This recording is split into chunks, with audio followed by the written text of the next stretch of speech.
In 1631, Emperor Shah Jahan suffered a loss that paralyzed the most powerful man in the Mughal Empire. His wife, Taj Mahal, died in childbirth. According to the court records, the emperor's hair turned white practically overnight. Out of that grief came a promise to build an unmatched 42-acre monument to her memory. But the chosen site sat right on the muddy banks of the Yamuna River in Agra.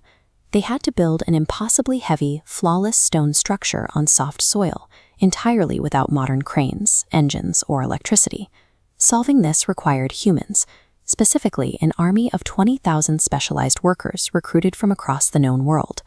That included 5,000 expert stone carvers and 3,000 master masons. To house them, an entire temporary city of camps sprung up along the riverbank. Every single day began at 4 in the morning with the Fajr call to prayer, followed immediately by grueling, heavy manual labor under the punishing Indian sun.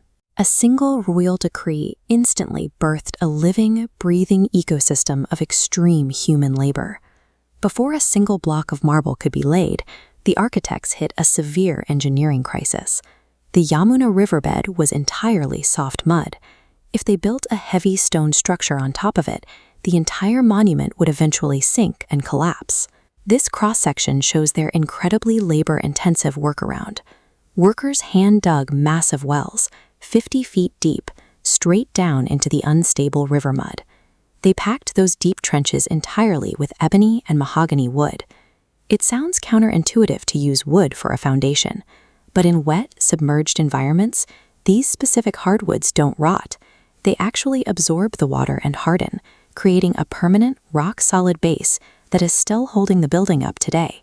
With the ground stabilized, they needed the actual building material.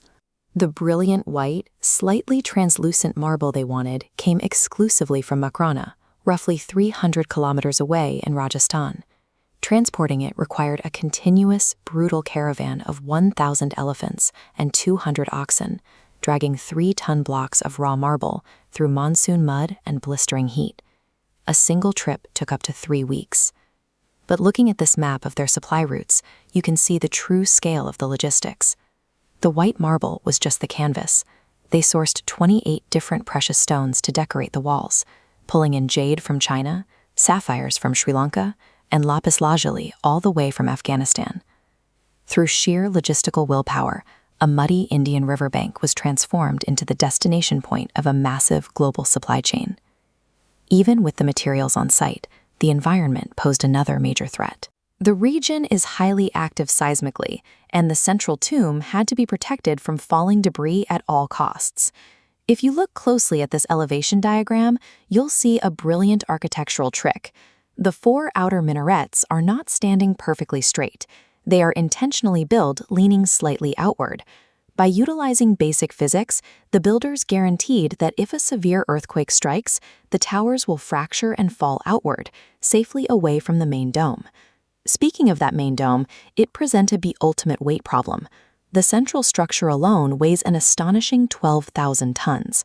This vertical cross-section reveals how they managed that colossal load. It's actually a double dome system. There is an 80-foot-high inner ceiling for viewers inside and a towering 115-foot outer roof, with a massive hollow void hidden completely in between. To keep that massive exterior shell from crushing inward on itself, they built a 15-foot-thick internal ring of solid brick and stone. That hidden ring catches the 12,000 tons of downward force and pushes it safely outward. The Taj Mahal survives as a network of active structural workarounds, engineered to neutralize gravity and environmental threats through pure architectural physics. Once the 12,000-ton structures were secured, the challenge completely flipped. The builders zoomed in to focus on the agonizing microscopic problem of making the marble appear flawlessly smooth up close. They used an incredibly precise Italian technique called pietra dura. Artisans carved highly specific, tiny grooves directly into the marble and then ground down individual precious gems to fit inside those grooves with impossibly tight, seamless joints. The mortar locking these gems into the walls is an ancient mixture of lime, egg whites, and resin. It's so effective that 400 years later, those gems haven't moved a fraction of an inch. The time frame to achieve this level of detail is staggering. It took a team of master artisans 6 to 8 months of manual labor to complete just a single 10 by 10 foot panel. They even manipulated human perception. Look at the Quranic calligraphy framing the main gates. The letters gradually scale up in size the higher they go, so when viewed by a person standing on the ground, the text appears perfectly uniform. Every inch of the building's ethereal beauty is actually a calculated optical illusion, paid for by years of agonizing microlabor. In 1653, after 22 grueling years, the project was finally complete. But in 1658, Shah Jahan was violently overthrown by his own son, Aurangzeb. The former emperor spent the final 8 years of his life imprisoned in the nearby Agra fort. His only connection to his masterpiece was staring at it through a small barred window. When Shah Jahan finally died, his son buried him directly next to Taj Mahal inside the tomb.